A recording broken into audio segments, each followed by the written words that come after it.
Hey guys, Blop here, and today I'm going to show you how I made this Maria Robotnik plush from Shadow's backstory. Now, the tutorial for this, in quotes, was filmed as behind the scenes for the Sonic vs. Shadow movie on SAF, so go check that out. Similar to Infinite, if you watch that one. So this isn't the traditional format, but I hope it'll be helpful and you'll enjoy it anyway. The pattern should be in the description below, so if you're interested, check that out and enjoy. I am making Maria from Shadow's backstory, and this isn't Maria, but actually a random Knight's plush that I'm using as the base for kind of a human pattern. I'm not going to make it one-to-one probably, but make it fairly similar because I think it has a pretty decent base to do to make Maria look like Maria. So I don't know, it's pretty simple. Just try to copy that head shape with the head, and then the body can actually be pretty simple because Maria's clothes are a lot longer, so that will actually make it easier on me. So now I've got all the head pieces cut out, I believe, outside of like ears and hair details. We got the face, the chin, and then the back of the head. And I slightly altered it because you can see the seam there makes like the side of the head and the back two separate pieces. I just merged them into one. Now taking a look at this, you'll see I decided to just cut out the rest of the pattern. So obviously we got what we got up here.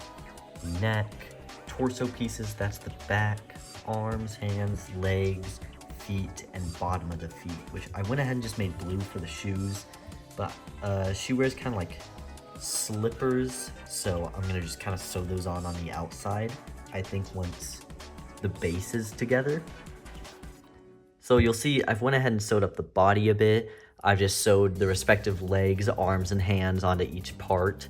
And so now I think I'm just gonna like flip this over, and from like about where the neck will start, just sew all the way around down to the ankle there so that I can leave it open and kind of flip it like that, hopefully.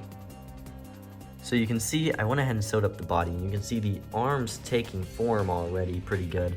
Now the body looks a little funny, mainly because not all the clothes are on it and everything, and I mean lacking feet. But this is pretty easy, just take the straight edge and sew it into that curve. Now you can see I have the feet sewn on in a strange way. And I'm gonna figure out what I'm doing with the neck and the head and all that, because I honestly don't have much an idea. So this is how I'm choosing to do this, actually, is taking the hair pieces and just sewing it on the sides of the heads, or side of the face piece, and then this chin piece here, take that curve and sew it into the curve here, and then just sew that all the way around onto that chin part there. And then the curve of the neck is going to just connect to the curve of the chin. So I've just went ahead and sewed everything in. The chin piece is pretty small, but it is there if you can see it, connecting to the neck. And so now it's just sewing that straight edge of the neck to the straight edge of this, and then after that I think I can actually finish up the body with basically just one big stitch in the back and all the way around. Now the head is attached pretty good. And so I'm just gonna sew up the darts on the head and then sew that all the way to the bottom of the neck. Similar thing with the feet and legs, sew the dart on the feet and then sew up the seam all the way up the leg. So now we have a pretty interesting result here. You can see I left the back open. So now I just need to sew these soles into the feet, and then I can actually flip it inside out through this and stuff it to get an idea of what it looks like. And I'm not gonna lie, that chin is scaring me, but maybe it'll be better than I think. So now looking at this, you can see the soles of her feet are all sewn up, and there's that hole I left in the back. So I'm just gonna stuff her and see how this plush turns out. The body looks a little silly, but hopefully the clothes and everything will fix that up. So I stuffed her and sewed up the back, and this is what it's looking like. Looks a little goofy because I sewed a little too high between the legs, but luckily the skirt or dress and everything is going to cover any imperfections, so that'll be good. I guess biggest concern for me honestly is that chin. It's a little too small, because you look at this and there's a lot more of a chin there, so kind of worries me a bit, but I think I can kind of just make it work. I don't think it should be too big a deal. That just means sewing her shoes, skirt, shirt, and the hair. And she's good. This is honestly a really simple plush, so. Now, I've skipped ahead in the process a bit, you can see, but Maria is basically finished.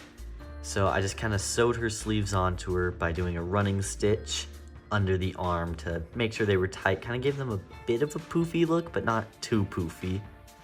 And then sewed that stripe into the shirt and just pulled it over and sewed up the tops. And then I did a running stitch around just to kind of tighten it, because I feel like the body looked very much just kind of like a rectangle before, but I feel like there's a bit more of a form to it now. And then just folded a piece of white felt, glued it right around the neck just to make that collar look pretty nice. Hair's sewn on, or at least the back of the hair is sewn on.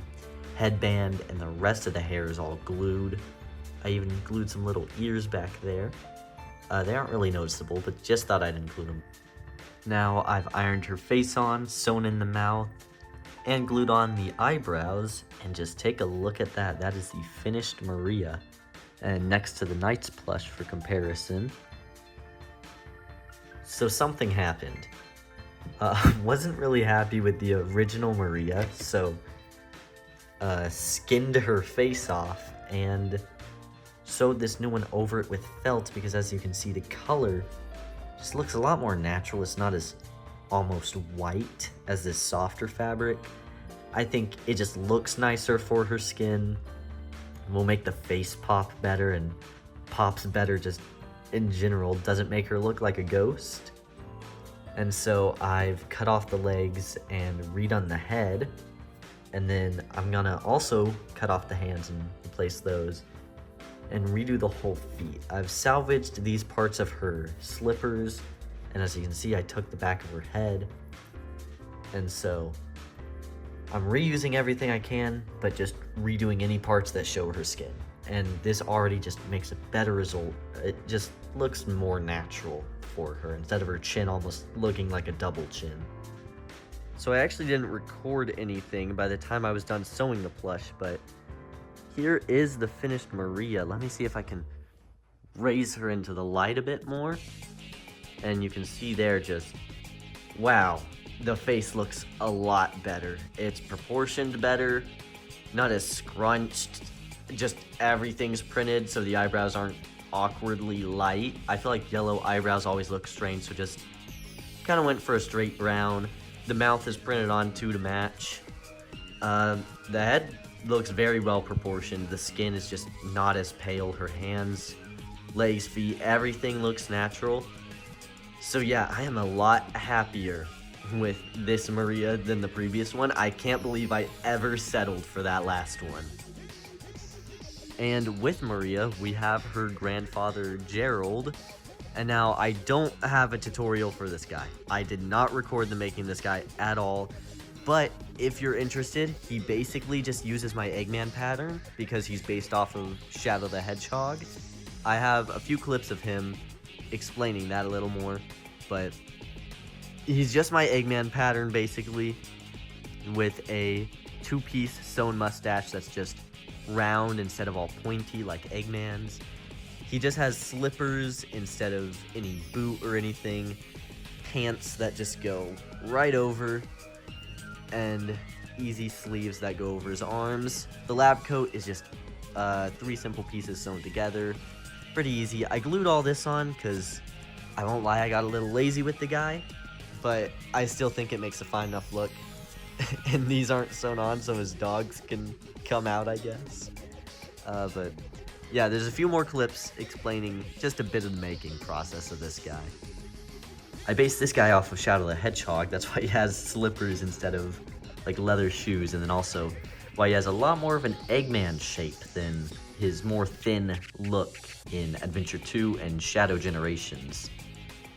And that's because at the time of making this guy, or when I started making him, Shadow the Hedgehog was really the only good reference for him. But if I could, I would maybe base him a little more off Adventure 2, but also the Eggman resemblance is good to tell people like, hey, this guy is related to Eggman. So it's still pretty nice, and I'm still very happy with how he turned out. Now take a look at that. Just quickly sewed that up and then just glued it in on the sides of his head there, just to make it pretty simple. And so that's kind of meant to be like his chin, and that's like his lower lip. He can even open his mouth if you really wanted, but there's not really anything in there. It almost does just look like two lips a little bit, but I don't know. This guy doesn't have much screen time. Hopefully it won't look too awkward in practice. I think I'm honestly pretty proud of it. I think for squeezing a chin on a circular body, it looks pretty nice. But yeah, that is the finished Gerald, unless I decide to do that name tag, which, considering how I quickly added that in, I have no idea. So thank you all for watching. I know this isn't the typical tutorial format. I know I usually try to format them and record over them to make them a little more straightforward.